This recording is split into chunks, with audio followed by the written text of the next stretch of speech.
Friends, Gujarati પકવાનમાં તમારું સ્વાગત છે। આજે આપણે બનાવીશું લીલી તુવેરનો મસાલા પુલાવ। આ લીલવાનો મસાલા પુલાવ ટેસ્ટમાં ખૂબ જ સરસ લાગે છે અને ફટાફટ બની જાય છે। તો ચાલો લીલવાનો મસાલા પુલાવની રેસીપી જોઈ લઈએ। લીલવાનો મસાલા પુલાવ બનાવવા માટે મેં અહીં 1 કપ બાસમતી ચોખા લીધા છે।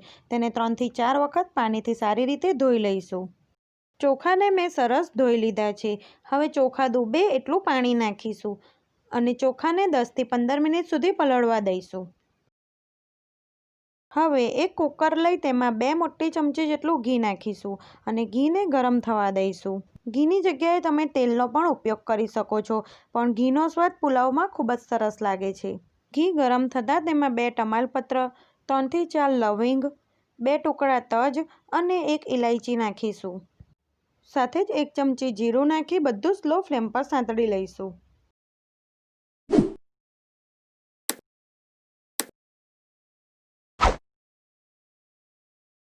જીરું શેકાઈ જાય પછી 1 નંગ ડુંગળીને લાંબી સ્લાઇસમાં કટ કરી લીધી છે, તો તે ઉમેરીશું અને ડુંગળીને સ્લો ટુ મીડિયમ ફ્લેમ પર આછા ગુલાબી રંગની થાય ત્યાં સુધી સાતળી લઈશું। વચ્ચે વચ્ચે ડુંગળીને હલાવતા રહીશું જેથી તે બરાબર શેકાય। 2 થી 3 મિનિટ પછી ડુંગળી સરસ સતળાઈ ગઈ છે, તો તેમાં 1 ચમચી આદુ લસણની પેસ્ટ નાખીશું અને સાથે જ લાંબા સમારેલા લીલા મરચાં ઉમેરીશું અને 1 થી 2 મિનિટ સ્લો ફ્લેમ પર શેકી લઈશું।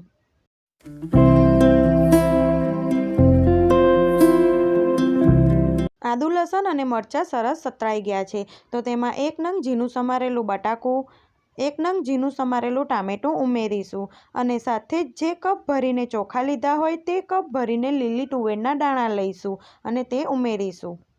સાથે જ મસાલા કરી લઈશું। તેમાં 1 ચમચી હળદર, 1 ચમચી મીઠું, 1 ચમચી લાલ મરચું પાવડર અને 1 ચમચી ગરમ મસાલો નાખીશું। બધા મસાલાને સારી રીતે મિક્સ કરી 3 થી 4 મિનિટ સ્લો ફ્લેમ પર શેકી લઈશું।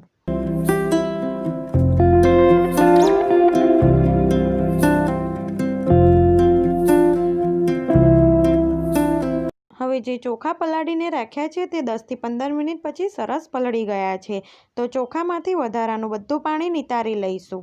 બધા મસાલા સારી રીતે સતળાઈ ગયા છે। હવે જે ચોખા પાણી નિતારીને રાખ્યા છે તે ઉમેરીશું।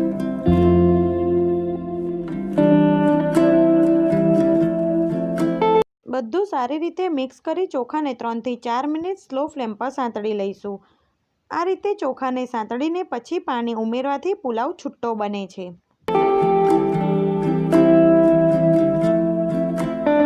ત્રણ થી 4 મિનિટ પછી તમે જોઈ શકો છો ચોખા સરસ સતળાઈ ગયા છે।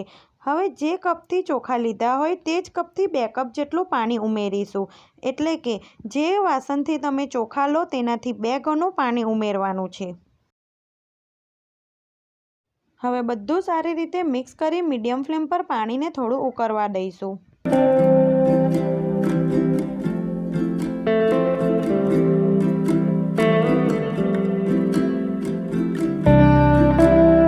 સાથે જ તેમાં ઉપરથી થોડું લીલું લસણ અને લીલા ધાણા નાખીશું। આ રીતે લીલા ધાણા અને લીલું લસણ ઉપરથી ઉમેરવાથી ટેસ્ટ ખૂબ જ સરસ લાગે છે।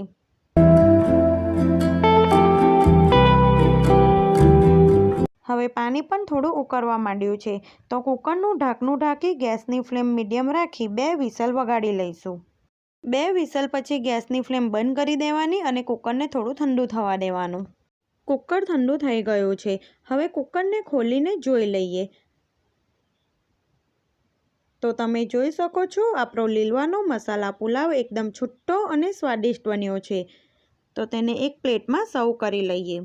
તમે ગરમા ગરમ લીલવાના મસાલા પુલાવ સાથે કઢી, દહીં કે મસાલા પાપડ સર્વ કરી શકો છો। ફ્રેન્ડ્સ, તમે આ રીતે લીલવાના મસાલા પુલાવની રેસીપી એક વખત જરૂરથી ટ્રાય કરજો।